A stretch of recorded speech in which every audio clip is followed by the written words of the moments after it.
적어도 지금 굉장히 힘든 환경이고요. 뭐 배당도 사실은 어렵고요. 그렇게 하지만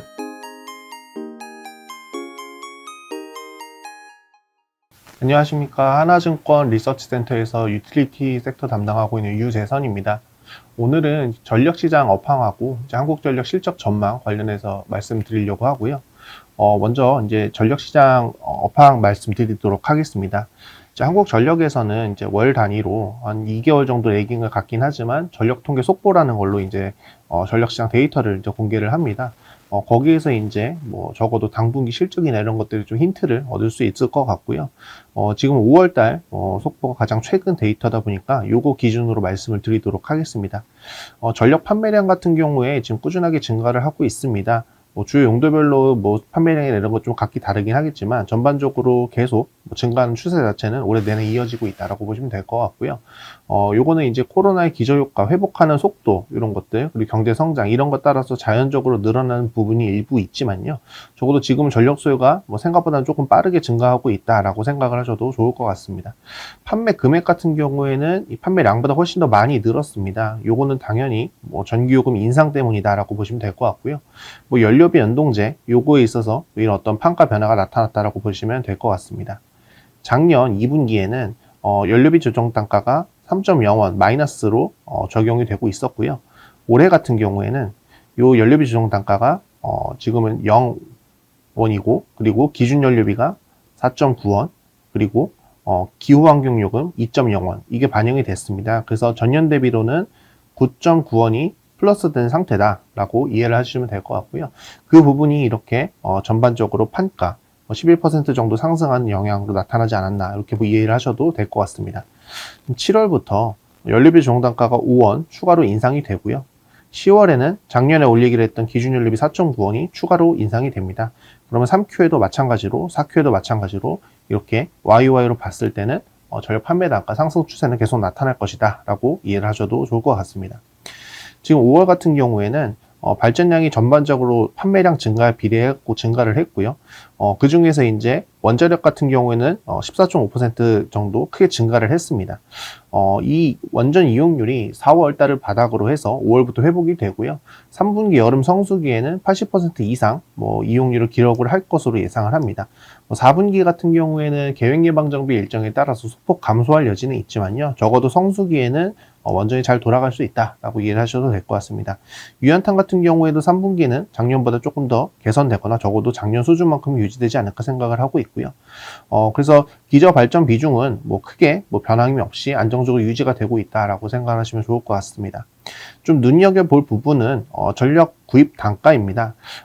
지금 5월 같은 경우에 4월에 이어서 S&P가 굉장히 많이 낮아졌죠. 그리고 4월 같은 경우에는 S&P가 200원 이상이 됐었는데 5월 그리고 6월 들어서 이게 140원대, 130원대로 많이 낮아졌습니다. 물론 지금 7월 들어서는 다시 150원대 이상으로 회복을 하긴 했지만요.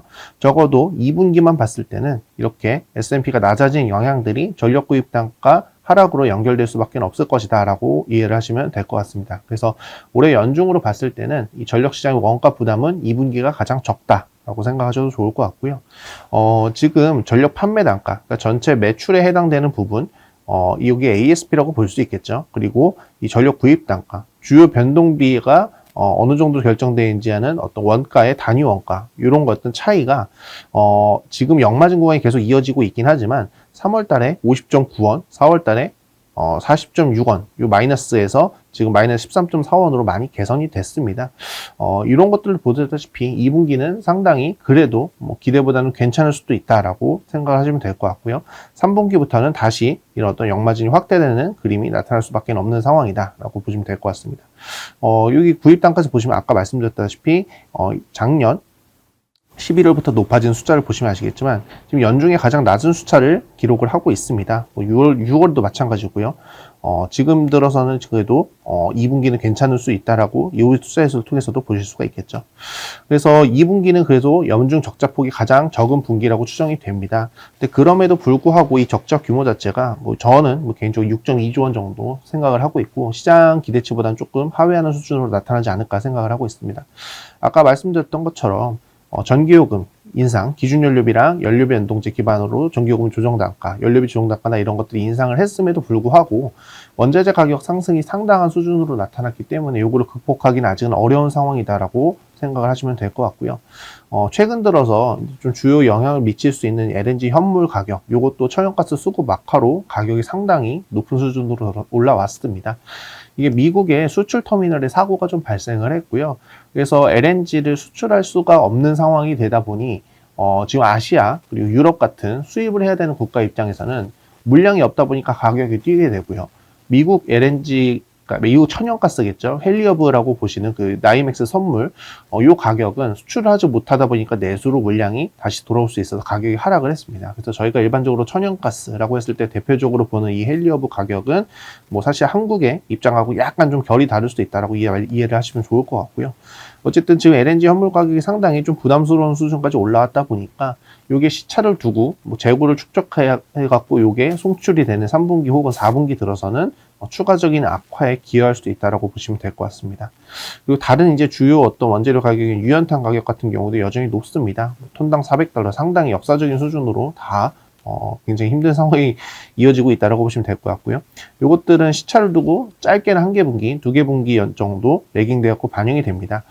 그래서 지금 하반기 들어서 원자재 가격의 강세가 여전히 이어지고 있는 상황은 2022년뿐만 아니고 2023년까지도 영향을 준다라고 보시면 될 것 같고요.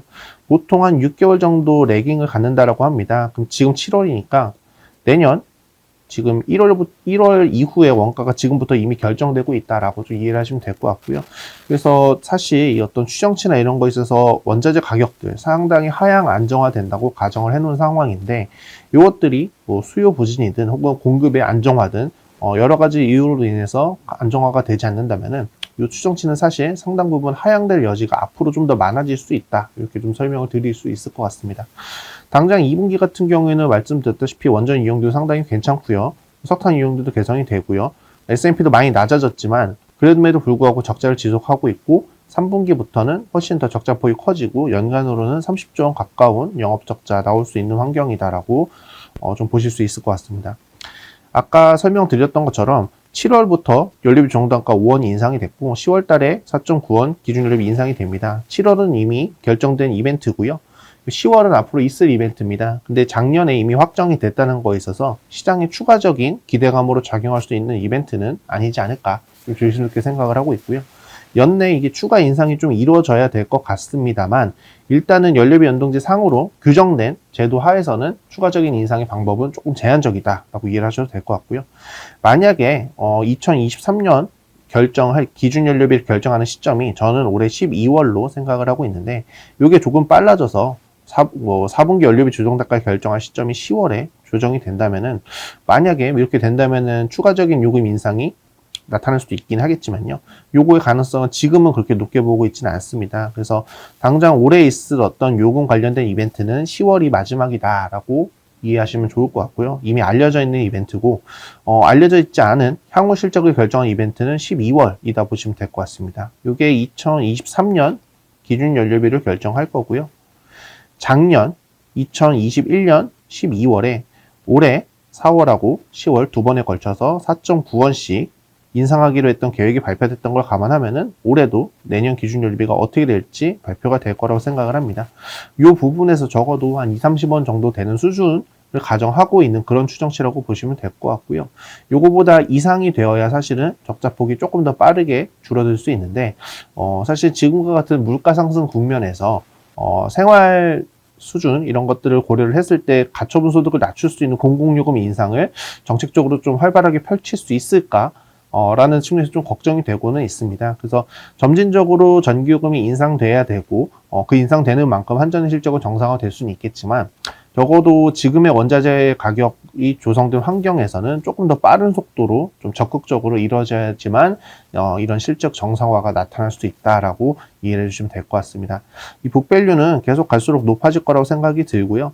이렇게 100조 원 가까운 수준까지 매출이 회복이 되어야 BEP가 된다는 걸 감안하면은 이 정도의 요금 인상이 없다면 뭐 거진 올해 대비해서는 한 50% 가까운 전기요금 인상이 있어야겠죠. 이 정도까지 2년 내에 이런 인상이 단행되지 않는다면 혹은 원자재 가격이 유지가 된다면 북은 계속 사라질 거고 환전은 비싼 주식이 될 수 있을 것 같습니다. 그래서 지금 당장은 뭐 새로운 알려진 이벤트보다는 내년에 어느 정도의 인상 요인이 반영이 될지가 좀 중요할 것 같고요. 요거는 사실 10짜리 예측하기는 어렵긴 하겠지만 적어도 좀 지금과 같은 원자재 안정화가 조금 더 가속화된다면 조금 더 기대감을 가질 수 있는 환경이 나타날 수도 있을 것 같습니다. 오늘 들으시느라 고생 많으셨고요. 뭐 궁금한 거 있으시다면 언제든지 말씀 부탁드리도록 하겠습니다. 네, 긴 시간 들으시느라 고생하셨습니다. 감사합니다.